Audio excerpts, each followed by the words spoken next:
جی بسم اللہ الرحمن الرحیم۔ ما قبل کی آیات کے اندر اللہ تعالیٰ کی توحید کا ذکر کیا گیا تھا کہ اللہ تعالیٰ ایک ہے، اس کے سوا کوئی عبادت کے لائق نہیں۔ تمام تر کرنے والی جو ذات ہے وہ اللہ تعالیٰ کی ہے۔ اس کے علاوہ اگر تم کسی کو معبود مانتے ہو یا معبود بناتے ہو تو وہ تمہارا کسی کام بھی نہیں آئیں گے۔ آگے ایک جگہ پر یہ فرمایا تھا کہ شیطان جو ہے وہ تمہارا کھلا دشمن ہے، اور اس کا جو مین راستہ یا مین ٹارگٹ ہے کہ وہ تم کو جہنم کی طرف لے جائے، اور جب جب لوگ جہنم میں ڈالے جائیں گے اور شیطان اگر اس وقت آ جائے گا تو شیطان کو کہیں گے کہ آپ نے یا تو نے ہمیں جو ہے ورغلایا تھا اور برے کام کی طرف متوجہ کیا تھا، جس کی وجہ سے آج آپ کے مرہون منت ہم جو ہے وہ جہنم میں جا رہے ہیں۔ تو اس وقت شیطان یہ کہے گا کہ کیا تم نے مجھے دیکھا تھا؟ اگر تم نے مجھے دیکھا بھی تھا، کون سا میں نے تمہارا ہاتھ پکڑ کے تم سے زبردستی گناہ کروایا تھا، بلکہ میں نے تو صرف وسوسہ تمہارے دل کے اندر ڈالا تھا۔ کام جو ہے وہ تو تم نے خود اپنے ہاتھوں سے کیا تھا یا اپنی زبان سے کیا تھا۔ ٹھیک ہو گیا؟ تو اس دن جو ہے وہ شیطان بھی انکاری بن جائے گا، نفسا نفسی کا عالم ہوگا، ماں باپ بیٹا بیٹی ایک دوسرے سے بھاگیں گے، دوڑیں گے۔ کوئی اس وجہ سے بھی دوڑیں گے کہ کہیں ایسا نہ ہو کہ یہ بیٹا میرے سے کسی نیکی کا مطالبہ کر لے، اور ماں کہیں یہ نہ کہہ دے کہ بیٹی میری سے نیکی کا مطالبہ کر دے، کیونکہ وہ ایسا وقت ہوگا، اس وقت ایک ایک انسان کو، ایک ایک آدمی کو نیکی کی ضرورت ہوگی۔ تو اگر انسان اس دنیا کے اندر اچھے اعمال کر کے جائے گا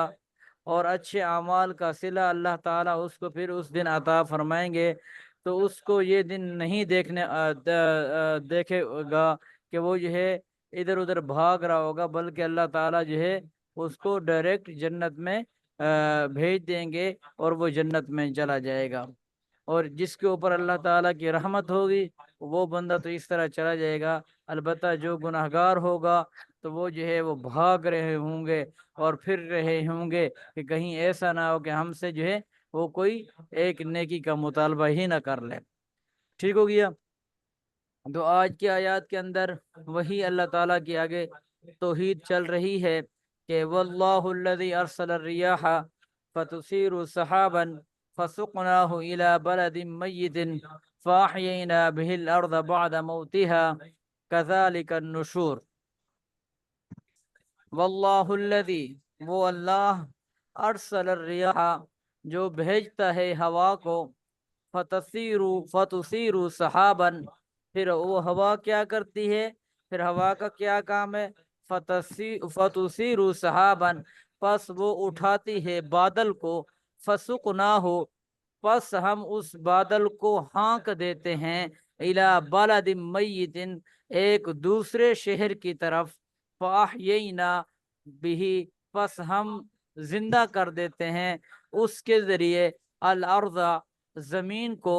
بعد موتہا، اس زمین کے مردہ یا بنجر ہو جانے کے بعد، کذالک النشور، اسی طرح جو ہے ہم دوبارہ جو ہے پیدا کریں گے یا ہم جو ہے دوبارہ اٹھائیں گے، یا اسی طرح جو ہے لوگوں کا اٹھنا ہوگا۔ اب اس آیات کے اندر جو ہے اللہ رب العزت جو ہے اپنی توحید کا ایک واضح پیغام دے کر سمجھا رہے ہیں کہ ایک ہوا ہم بھیجتے ہیں اس کو، وہ ایک بادل ہوتا ہے، اس بادل کو ایک جگہ سے لے کر دوسری جگہ لے جاتی ہے، اور ایسی جگہ پر لے کر جاتی ہے جہاں پر سالوں سے یا مہینوں سے بارش نہیں ہوئی پڑی ہوتی،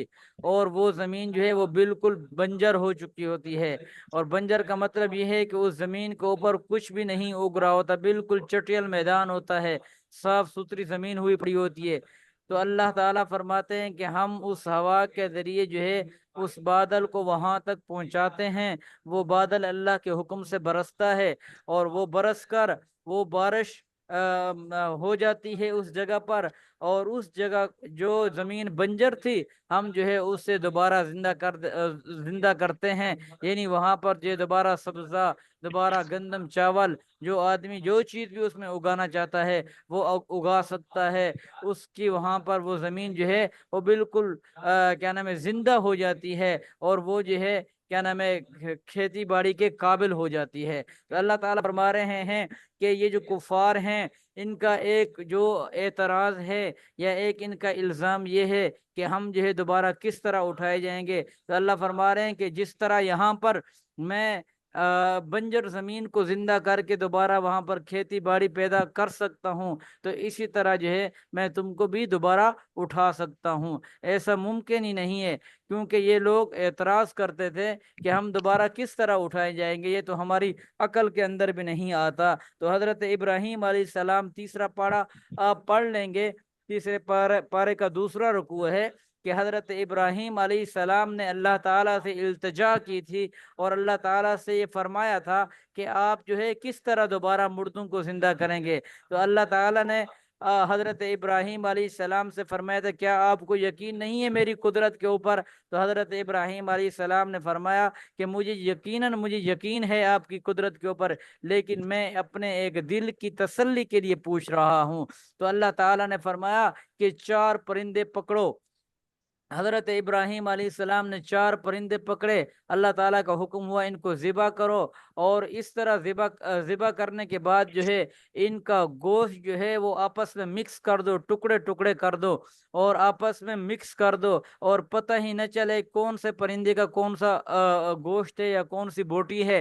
تو حضرت ابراہیم علیہ السلام نے ایسے کیا۔ اب اللہ تعالیٰ نے حکم دیا کہ آپ جو ہے ان جو پرندوں کا آپ نے جو گوشت بنایا ہے آپ اس کو مختلف پہاڑوں کے اوپر رکھ دو۔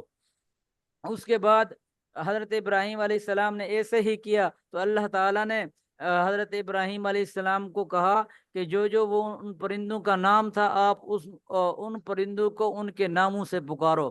تو حضرت ابراہیم علیہ السلام ان پرندوں کو ان کے ناموں سے پکارتے رہے۔ ایک گوشت کا ٹکڑا یہاں سے اٹھ کر اکٹھا ہو رہا تھا، دوسرا یہاں سے اٹھ کر اکٹھا ہو رہا تھا، اور وہ گوشت بھی پرندوں کا مکمل طور پر پرندہ بھی بن گیا، اور اس کے اوپر جو ہے کیا نام ہے جو پر وغیرہ ہیں وہ بھی لگ گئے، اور وہ پرندہ جو ہے وہ اڑنے لگے۔ تو اللہ تعالیٰ نے فرمایا کہ اے ابراہیم، جس طرح میں نے ان پرندوں کو دوبارہ زندہ کیا ہے آپ کے سامنے، تو اس طرح یہ جو لوگ اعتراض کرتے ہیں کہ اللہ تعالیٰ ہم کو دوبارہ کس طرح زندہ کرے گا، تو اللہ تعالیٰ اس طرح زندہ کرے گا۔ تو اس آیت کے اندر بھی اللہ تعالیٰ جو ہے اپنی توحید کی مثال بیان کر کے فرما رہے ہیں کہ جو لوگوں کے اعتراضات ہیں کہ اللہ تعالیٰ جو ہے ہم تو مٹی ہو جائیں گے، اور مٹی ہونے کے بعد ہم تو جس طرح یہ ہندوؤں کے بارے میں نے آپ کو پہلے بھی بتایا تھا، ان کا ابھی تک بھی یہ عقیدہ ہے کہ جب ان کی جو بندہ مردار ہو جاتا ہے، وہ اس مردے کو مردار بولتے ہیں، تو وہ اس کو جلا دیتے ہیں، راکھ کر دیتے ہیں، اور اس کے بعد وہ جو راکھ ہے وہ سمندر یا دریا کے اندر پھینک دیتے ہیں، اور وہ کہتے ہیں کہ یہ اب مکمل طور پر ختم ہو گیا ہے، تو ٹھیک ہو گیا۔ تو اسی طرح اللہ تعالیٰ ان کا یہ جواب یہاں سے دے رہے ہیں کہ ہم اسی طرح زندہ کریں گے۔ اس کے بعد اگلی آیت میں فرما رہے ہیں من کان یرید العزت فللہ العزت جمیعا الیہ یصعد الکلم الطیب والعمل الصالح یرفعہ۔ من کان یرید جس کا ارادہ کرتے ہیں اللہ تعالیٰ، جس کو عزت دینے کا ارادہ کرتے ہیں، فللہ العزت، پس ساری کی ساری جو عزت ہے وہ اس کے لیے ہے۔ الیہ یصعد الکلم الطیب، اور اس کے لیے چڑھتے ہیں پاکیزہ کلمات۔ یہاں پر پاکیزہ کلمات سے مراد جو ہے توحید ہے۔ بعض حضرات نے کہا کہ یہاں پر الکلم الطیب سے مراد جو ہے وہ ذکر اذکار ہیں۔ والعمل الصالح یرفع، اور عمل صالح جو ہے وہ اس کو اٹھاتے ہیں۔ اس کا مطلب یہ بیان کیا گیا ہے کہ توحید تب قابل توحید جو ہے اس کے ساتھ عمل بھی ضروری ہے۔ اگر ایک بندہ ہے وہ کیا نام ہے توحید کے اوپر تو ایمان رکھتا ہے لیکن عمل وغیرہ نہیں کرتا، تو اللہ تعالیٰ نے وہ اللہ تعالیٰ کی مرضی، اگر اس کی بخشش فرما دے، مغفرت فرما دے، تو اللہ تعالیٰ تو غفور الرحیم ہے، اللہ تعالیٰ کو تو سے کوئی پوچھنے والا نہیں ہے۔ لیکن توحید کے ساتھ ساتھ عمل کی بھی ضرورت ہے۔ اور جن حضرات نے کہا ہے کہ یہاں پر الکلیم الطیب سے مراد ذکر و اذکار ہے، تو ان حضرات نے بھی یہ کہا ہے کہ نماز، روزہ، حج، زکوٰۃ یہ اعمال صالح ہیں، ان کے بغیر اگر یہ بندہ نہیں کرتا تو یہ ذکر و اذکار جو ہے وہ بھی اس کا قابل قبول نہیں ہے۔ والذین یمکرون السیئات لہم عذاب شدید، والذین اور وہ لوگ یمکرون السیئاتی جو کیا نام ہے مکر کرتے ہیں یا دھوکہ باز، یمکرون السیئاتی کا مطلب ہے کہ جن کی جو برائیاں ہیں وہ مکر والی ہیں، یا جو کیا نام ہے جو لوگ جو ہے دو میں ہیں برائیوں کے، یعنی جو مکر کر رہے ہیں برائیوں کے ساتھ، لہم عذاب شدید ان کے لیے کیا نام ہے ایک سخت عذاب ہے۔ ومکر اولئک هو یبور اور ان کا جو مکر ہے ہوا یبور وہ ان کے اوپر ٹوٹا ہوا ہے۔ ہوا یبور کا ترجمہ جو لفظی ہے وہ یہ ٹوٹا ہوا کیا گیا ہے، مطلب اس کا یہ بنے گا کہ ان کا مکر کرنا ہی ان کو ہی ملیا میٹ کر دے گا۔ یہ ان کا مکر کرنا ان کے لیے ہی نقصان دہ ہے، نہ کہ یہ جن کے اللہ کے ساتھ اگر مکر کر رہے ہیں تو اللہ کو اس سے کوئی نقصان نہیں ہونے والا۔ اس کے بعد اگلی آیت ہے واللہ خلقکم من تراب ثم من نطفت ثم جعلکم ازواجا وما تحمل من انثى ولا تضع الا بعلمه۔ اس آیت کے اندر جو ہے اللہ رب العزت جو ہے وہ اپنی تخلیق کا ذکر فرما رہے ہیں کہ اللہ تعالیٰ کی ایک صفت جو ہے وہ کیا نام ہے تخلیق والی بھی ہے، یعنی پیدا کرنا بھی ہے، خالق بھی ہے اللہ رب العزت۔ تو اللہ رب العزت جو ہے یہاں سے اپنی جو صفت تخلیق ہے اس کا ذکر کر رہے ہیں کہ واللہ خلقکم، وہ اللہ خلقکم جس نے تم کو پیدا کیا، من تراب مٹی سے، ثم من نطفت پھر نطفے سے، ثم جعلکم ازواجا پھر تمہارے جوڑے جوڑے بنا دیے۔ اب یہاں پر ایک یہ دو لفظ ہیں کہ من تراب اور من نطفت، اس کا کیا مطلب ہے؟ بعض حضرات نے کیونکہ یہاں پر تو دونوں اکٹھے آ گئے ہیں، لیکن بعض جگہ پر قرآن مجید کے اندر یہ ہے کہ اللہ تعالیٰ فرمانے کہ ہم نے آپ کو نطفے سے پیدا کیا، ثم خلقنا النطفہ 18ویں پارے کے اندر ہے کہ اللہ تعالیٰ فرما رہے ہیں کہ ہم نے آپ کو نطفے سے پیدا کیا۔ اور ایک اور جگہ پر ہے کہ اللہ تعالیٰ فرما رہے ہیں هو الذی خلقکم من تراب کہ ہم نے آپ کو مٹی سے پیدا کیا۔ اب یہ دو مختلف چیزیں آ گئی ہیں، کہیں پر تو مٹی کا ذکر آ رہا ہے اور کہیں پر جو ہے وہ نطفے کا ذکر آ رہا ہے۔ تو مفسرین حضرات نے اس کے اندر تطبیق دی ہے، وہ تطبیق یوں دی ہے کہ اللہ تعالیٰ جو ہے بارش کے ذریعے زمین سے سبزیاں اگاتا ہے، گندم اگاتا ہے، چاول، چنا، جو یہ جتنی چیزیں بھی زمین سے اگتی ہیں، اب وہ گندم جو ہے وہ ایک روٹی کی صورت میں جو ہے اس کو انسان کھاتا ہے۔ اب جب وہ کھاتا ہے تو اس کو طاقت ملتی ہے، اور اس طاقت کے ذریعے جو ہے وہ جب اس کی شادی یا نکاح ہوتا ہے تو وہ اس طاقت کی بلبوتے پر جو ہے وہ جماع کرتا ہے، اور اس جماع سے جو ہے اللہ تعالیٰ انسان کو پیدا کرتے ہیں۔ تو یہ دونوں کے اندر تطبیق ہو گئی کہ مٹی سے جو ہے زمین سے جو ہے وہ سبزیاں اگتی ہیں، اور سبزیوں کی وجہ سے اور ان چیزوں کو کھانے کی وجہ سے جو ہے انسان کے اندر طاقت آتی ہے، اور اس طاقت کی بنیاد پر جو ہے انسان جماع کرتا ہے، اور جب جماع کرتا ہے تو اس جماع کرنے کی جب میاں بیوی کی ہم بستری کرنے کی وجہ سے جو ہے اللہ تعالیٰ جو ہے وہ ایک نئی مخلوق کیا نام ہے کا وجود بخش دیتے ہیں، اور ایک نئی مخلوق جو ہے بیٹا یا بیٹی کی صورت میں اللہ تعالیٰ جو ہے وہ پیدا فرما دیتے ہیں۔ تو یہاں پر یہ دونوں کی تطبیق حل کر دی گئی، مفسرین حضرات نے ان کو اس طرح بیان کیا ہے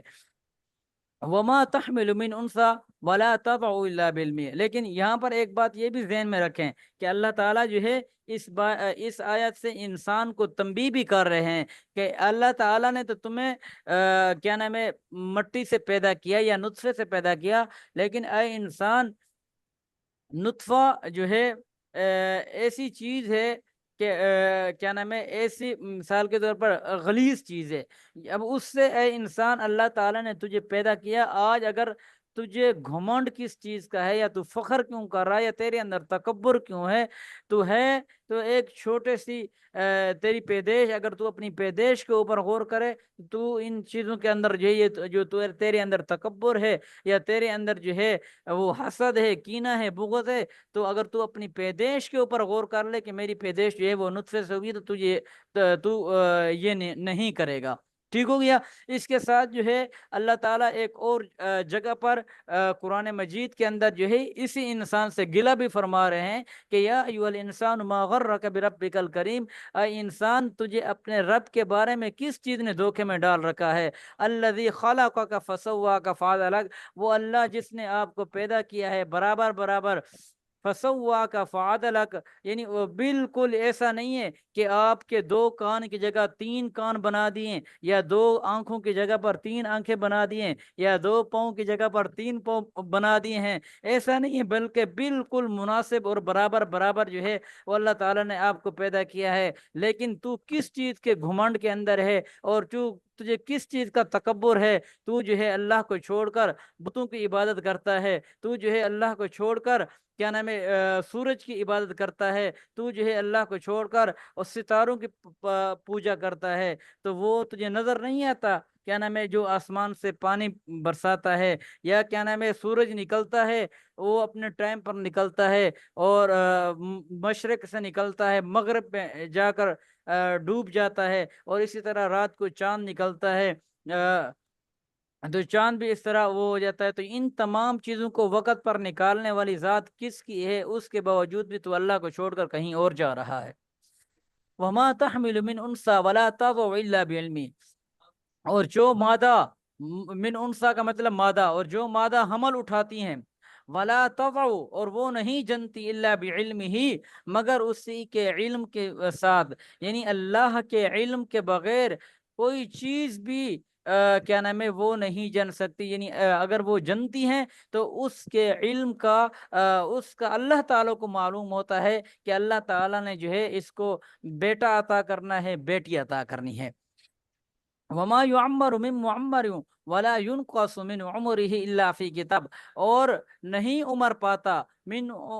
معمر، کوئی عمر پانے والا، ولا ينقص، اور نہ ہی کم کی جاتی ہے یا گھٹائی جاتی ہے، من عمر ہی، اس کی عمر، الا فی کتاب، مگر لوح محفوظ میں، یعنی جس آدمی کی اگر طویل عمر ہے اس کا بھی اللہ تعالیٰ کو علم ہے، وہ بھی لوح محفوظ کے اندر لکھی ہوئی ہے، اور جس آدمی کی عمر کم ہے اس کا بھی اللہ تعالیٰ کو علم ہے، وہ بھی لوح محفوظ کے اندر لکھی ہوئی ہے۔ اللہ تعالیٰ ایسا نہیں کرتا کہ اگر کس کی عمر زیادہ ہے تو اس کی عمر کو گھٹا دے، اور جس کی عمر کم ہے تو اس کو بڑھا دے، یعنی جو بھی ہے اللہ تعالیٰ کے علم میں ہے، اور وہ لوح محفوظ کے اندر لکھا ہوا ہے۔ ان ذالک علی اللہ یسیر، اور بے شک یہ اللہ تعالیٰ پر کرنا آسان ہے۔ وما یستوی البحران ھذا عذب، اب یہاں سے اللہ تعالیٰ جو ہے ایک اور مثال دے کر سمجھا رہے ہیں کہ وما یستوی البحران ھذا عذب، نہیں برابر 2 دریا۔ اچھا، ان 2 دریاؤں کے بارے میں یہ تحقیق یہ ہے کہ ساؤتھ افریقہ کے اندر یہ 2 دریا ہیں، اور یہ ایسے دریا ہیں کہ بالکل اکٹھے چل رہے ہیں۔ اب ان کی ایک طرف اگر پانی کو آپ چیک کریں گے تو کڑوا ہوگا، اور دوسری طرف آپ چیک کریں گے تو میٹھا ہوگا، تو بالکل ان کے درمیان میں کوئی بیچ میں فاصلہ نہیں ہے، کوئی وہ نہیں ہے، لیکن وہ بالکل اکٹھے ہی چل رہے ہیں۔ لیکن اگر آپ ان کی ایک طرف چیک کریں گے تو کڑوا پانی ہوگا، دوسری طرف آپ چیک کریں گے، تو یہ اللہ تعالیٰ کی قدرت ہے۔ وما یستوی البحرانی ھذا، وما یستوی البحرانی، اور یہ کیا نام ہے 2 دریا جو ہے وہ برابر نہیں ہے۔ ھذا عذب فرات، ان میں سے ایک جو ہے وہ میٹھا ہے، ٹھیک ہے۔ فراتن کا مطلب ہوتا ہے پیاس بجھا، فراتن کا مطلب ہوتا ہے عذبن کا مطلب میٹھا، اور فراتن سائغن کا مطلب ہوتا ہے جو پیاس بجھاتا ہے، ٹھیک ہے، جو پیاس بجھاتا ہے۔ اور شراب ہو کا مطلب جو اس کا پانی جو ہے وہ خوشگوار ہے، یعنی اچھا لگنے والا، میٹھا ہے۔ وَهَذَا مِلْحٌ اُجاج، اور ان میں سے، اس میں سے، ان دونوں میں سے ایک جو ہے وہ نمکین اور کھارا ہے۔ ٹھیک ہے، یعنی کڑوا ہے، اس کا پانی جو ہے وہ کڑوا ہے، یعنی کھارا نمکین ہے۔ وَمِن كُلٍّ تَأْكُلُونَ لَحْمًا، اب یہ اللہ تعالیٰ کی قدرت چیک کریں کہ ان دونوں سمندروں میں سے ہر ایک میں سے تأکلون تم کھاتے ہو لحمن طرین پاکیزہ گوشت، وتستخرجون اور تم نکالتے ہو حلیتن، حلیتن کا مطلب لفظی مطلب تو زیور ہوتا ہے، لیکن یہاں پر معنی مراد جو ہے اس کی جو ہے وہ موتی، یعنی ہیرے جواہرات، وہ جو موتی وغیرہ ہوتے ہیں، تلبسونہا، اس کو تم پہنتے ہو۔ وتر الفلک، یہاں تک دیکھیں کہ اللہ تعالیٰ نے یہ بتا دیا کہ جس طرح یہ دو دریا ہیں، اس کے ایک سائڈ پہ آپ چیک کریں تو پانی کڑوا ہے، دوسری طرف چیک کریں تو میٹھا ہے، تو ان دونوں دریاؤں کو کوئی یہ نہیں کہے گا کہ کیا نام ہے یہ ایک ہی دریا ہے، یعنی یہ دونوں دریا برابر نہیں ہیں۔ تو اسی طرح ایک مسلمان ہے، ایک ایمان والے ہیں، اور ایک جو ہے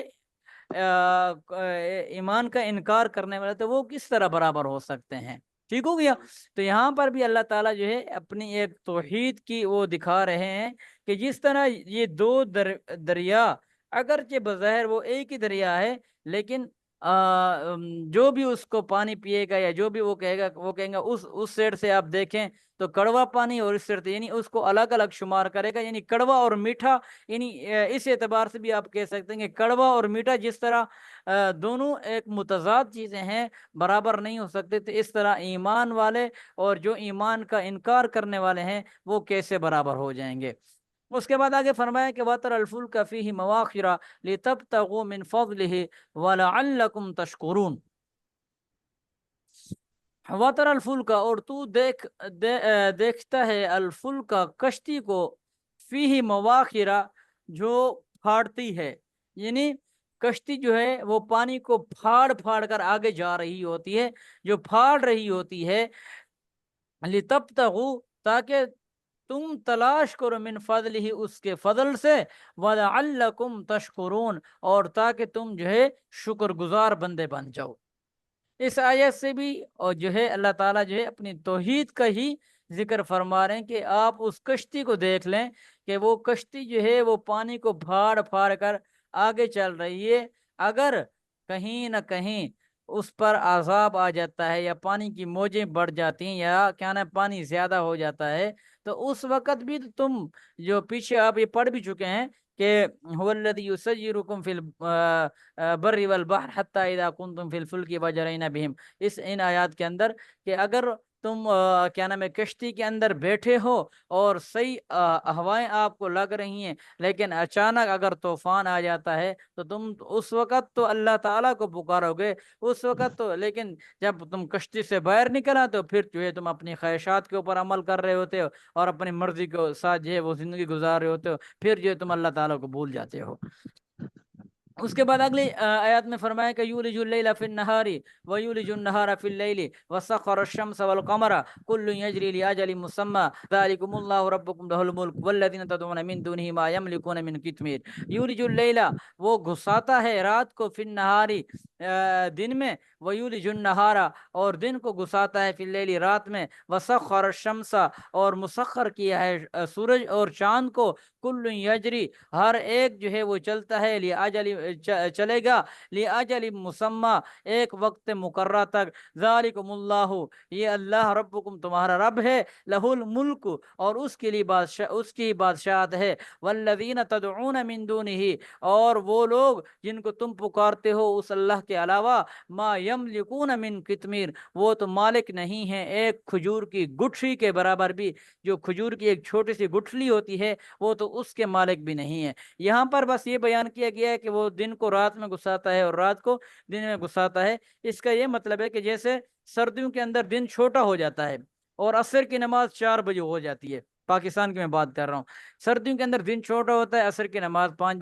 4 بجے ہو جاتی ہے، 3:45 ہو رہی ہوتی ہے، لیکن گرمیوں کے اندر وہی 5:30 5:45 بجے ہو رہی ہوتی ہے۔ اب مغرب آپ دیکھ لیں کہ آج کل مغرب ادھر لاہور کے اندر جو ہے وہ تقریباً 7:10 پر ہو رہی ہے، اور جب یہ سردیاں آئیں گی تو یہ 7 بجے یا 6:45 بجے وہ عشاء کی نماز ہو رہی ہوتی ہے۔ تو اب یہ دیکھیں کہ کبھی اللہ تعالیٰ جو ہے رات کو بڑا کر دیتے ہیں، کبھی جو ہے اللہ تعالیٰ دن کو بڑا کر دیتے ہیں، کبھی وہ جو دن والا وقت ہے وہ رات کے اندر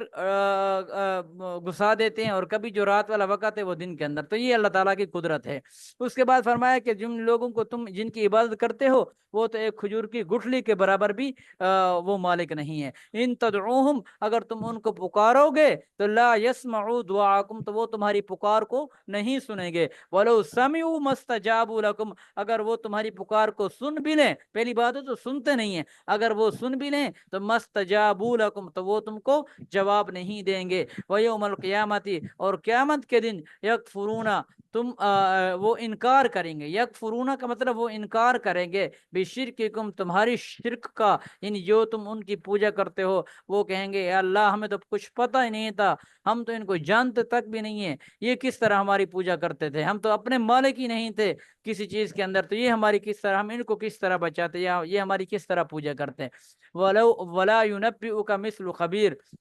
اور آپ جو ہیں وہ یونبیو کا، اور آپ کو خبر دینے والا نہیں ہے، یونبیو کا اور آپ کو خبر نہیں دیتا، مثل خبیر، خبر دینے والا، یعنی آپ کو کیا نام ہے، باخبر طریقے کے ساتھ جو ہے آپ کو خبر دی جا رہی ہے، یا اس کے ذریعے سے جو ہے آپ کو بتلایا جا رہا ہے، اس کے برابر تمہیں کوئی اور جو ہے صحیح بات نہیں بتائے گا، یعنی جو بات جو ہے ہم آپ کو بتا رہے ہیں۔